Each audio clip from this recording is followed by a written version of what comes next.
நாளைக்கு IBPS PO எழுத போறீங்களா? அப்ப என்னென்னலாம் தெரிஞ்சுக்கணும், எப்படிலாம் நம்ம எக்ஸாம் வந்து அடிக்கணும் அப்படின்றத வந்து சொல்றேன். இது ஒரு பக்காவான நாளைக்கு நம்ம பண்ண வேண்டிய விஷயங்கள் தான். என்ன அப்படின்னு பார்த்தீங்கன்னா, முதல்ல ஒரே ஒரு விஷயம் நல்லா ஞாபகம் வச்சுக்கோங்க. ஹால் டிக்கெட்டை பிரிண்ட் அவுட் எடுத்துக்கணும். அதே மாதிரி வந்து பார்த்தீங்கன்னா, இந்த ஃபோட்டோ காப்பின்னு சொல்லுவோம். நம்மளோட பாஸ்போர்ட் சைஸ் ஃபோட்டோ வந்து ஒரு 3லேருந்து 4 பாஸ்போர்ட் சைஸை வந்து கண்டிப்பாக எப்பயுமே வச்சுக்கோங்க. ஹால் டிக்கெட் வந்து நீங்கள் கலர் பிரிண்ட் போட்டாலும் சரி, பிளாக் அண்ட் ஒயிட் போட்டாலும் சரி, அதை பற்றி பிரச்சனையே கிடையாது. நம்ம பிளாக் அண்ட் ஒயிட் ஜெராக்ஸே வந்து எடுத்துக்கோங்க. கலர் பிரிண்ட் அப்படின்றது நெசசரி கிடையாது.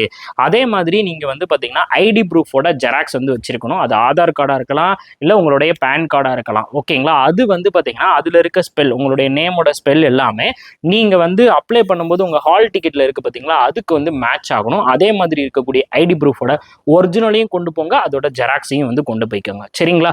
அதுக்கப்புறம் வந்து பாத்தீங்கன்னா, இப்போ இது வந்து உள்ள போறதுக்கான இன்ஸ்ட்ரக்ஷன். எப்பயுமே எக்ஸாம் ஹாலுக்கு இப்போ வந்து உங்களுக்கு வந்து ஒரு 8 மணி ஸ்லாட் ஆயிருக்கீங்க அப்படின்னா, ஒரு அரை மணி நேரத்துக்கு முன்னாடி வந்து உள்ள வந்து போகிறதுக்கு பார்த்துக்கோங்க. அதாவது எக்ஸாம் சென்டர்ல வந்து இருக்கிற மாதிரி பார்த்துக்கோங்க. பதறிக்கிட்டு போகாதீங்க. நீங்க அங்க போயிட்டு நீங்க லேட்டரா உள்ள கூட போய்க்கலாம். அதை பத்தி பிரச்சனை என்ன, லேட்டரா உள்ள போனீங்கன்னா உங்களுக்கு 1 மணி நேரம் வரைக்கும் நம்மளை உட்கார வச்சுக்க தான் செய்வாங்க. அங்க போய் நீங்க வந்து எப்பனாலும் நீங்க வந்து பாத்தீங்கன்னா உங்க வெரிஃபிகேஷன் முடிச்சுட்டு நீங்க வந்து உள்ள போய்க்கலாம். இப்போ நீங்க உள்ள போயிட்டு நீங்க வந்து எக்ஸாம் வந்து ஓப்பன் ஆகுது அப்படின்னா நீங்க எப்படி அப்ரோச் பண்ணணும் அப்படின்றத அந்த இதுல சொல்ல போறேன். ஃபர்ஸ்ட் இப்போ எடுத்தோடனே உங்களுக்கு வந்து பாத்தீங்கன்னா ஒரு இங்கிலீஷ் ஓப்பன் ஆயிடுச்சு அப்படின்னா பிரச்சனை இல்லை. அதான் எப்பயுமே தொட்டு தொடரும் வந்து பட்டு பாரம்பரிய மாதிரி ஃபர்ஸ்ட் இங்கிலீஷ் தான் ஓப்பன் ஆகும். இப்போ அது இங்கிலீஷை தவிர வேற ஏதாச்சும் சப்ஜெக்ட் ஓப்பன் ஆனாலும் நீங்க பதற வேணாம். முதல்ல இவ்வளவு நாள் ப்ராக்டிஸ் பண்ணியிருக்கோம், வெறித்தனமா ப்ராக்டிஸ் பண்ணியிருக்கோம், நம்ம எதுக்கு பறந்துடணும், நம்ம கெத்துடா அப்படின்ற மைண்ட் செட்டோட போங்க. கண்டிப்பா நீங்க வந்து நல்லா வந்து பண்ணுவீங்க அப்படின்ற ஒரு தீர்க்கமான ஒரு மைண்ட் செட்டோட உள்ள போயிருங்க. இப்போ ஃபர்ஸ்ட் உங்களுக்கு இங்கிலீஷ் ஓப்பன் ஆகுது அப்படின்னா நம்ம நார்மலா தெரிஞ்சுக்கோங்க. பிஓ லெவல் இங்கிலீஷ் நமக்கு பார்க்கறதுக்கு ஈஸி மாதிரி தெரியும். நம்ம நிறைய வந்து அடிக்கவும் செய்வோம். பட் அதுல நிறைய ட்விஸ்ட் வந்து இருக்கும். அதனால கவனமா உங்களுக்கு எது அக்யூரஸியா தெரியுதோ அதை மட்டும் நீங்க இங்கிலீஷ்ல வந்து அடிங்க.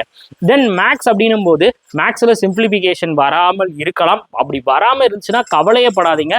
கண்டிப்பா எல்லாருமே வந்து பாத்தீங்கன்னா அட்டெம்ப்ட் கம்மியா தான் பண்ண முடியும். ஏன்னா சிம்பிளிஃபிகேஷன் தான் நமக்கு ஸ்கோரிங் ஏரியா. அப்போ ஸ்கோரிங் ஏரியா இல்லை அப்படின்னா அட்டெம்ப்ட் வந்து கம்மியாக தான் ஆகும். அதுக்கேற்ற மாதிரி நீங்கள் அக்யூரஸியை வந்து மெயின்டைன் பண்ணிக்கோங்க. ஸோ மினிமமான ஒரு அட்டெம்ப்ட், ஒரு டீசென்டான அட்டெம்ப்ட், அந்த பேட்டர்னை அனலைஸ் பண்ணி நீங்கள் வந்து கொடுக்க பாருங்க. நம்பர் சீரீஸ்லாம் ரொம்ப நேரம் உட்காந்துருந்தீங்க.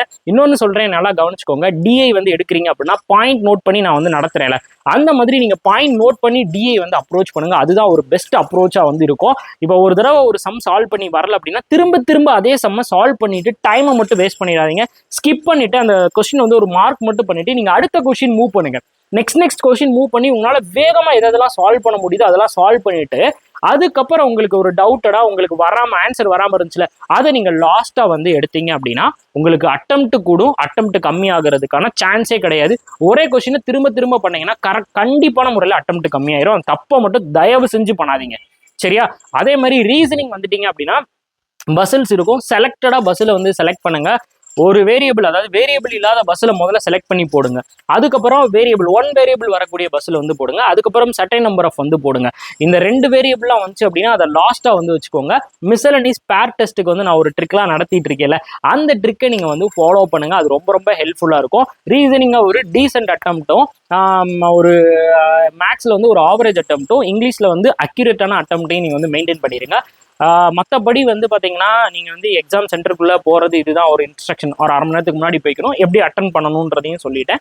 கான்ஃபிடென்ட்டாக நம்ம வந்து பார்த்தீங்கன்னா நமக்கு தெரிஞ்சதை கான்ஃபிடென்ட்டாக வந்து பண்ணணும். டவுட்டாக இருக்கிற கொஸ்டினை கண்டிப்பான முறையில் அட்டன் பண்ணாதீங்க. பரவாயில்ல, அதனால 0 மார்க் கூட எடுத்தாலும் பரவாயில்ல, பட் நெகட்டிவ் மார்க் நம்ம எடுக்கக்கூடாது.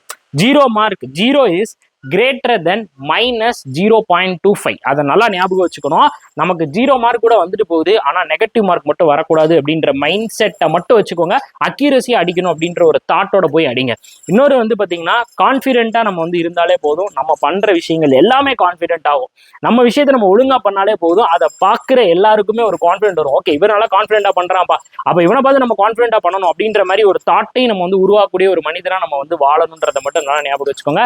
ஸோ விஜய் சொன்ன மாதிரி தான் கான்ஃபிடென்ட்டா இருப்போம். வெற்றி நமதே. நாளைக்கு எல்லாருமே நல்லா வந்து பண்ணுவீங்க அப்படின்னு சொல்லி நம்புறேன். So all the best to all. கண்டிப்பா நம்மள மாதிரி நாளைக்கு எழுத போற எல்லா ஆஸ்பிரன்ஸுக்கும் நீங்க எல்லாருமே ஒரு ஆல் தி பெஸ்ட்டையும் சொல்லிக்கோங்க. உங்களுடைய ஸ்லாட் எது எது அப்படின்றதை வந்து கமெண்ட் பண்ணுங்க.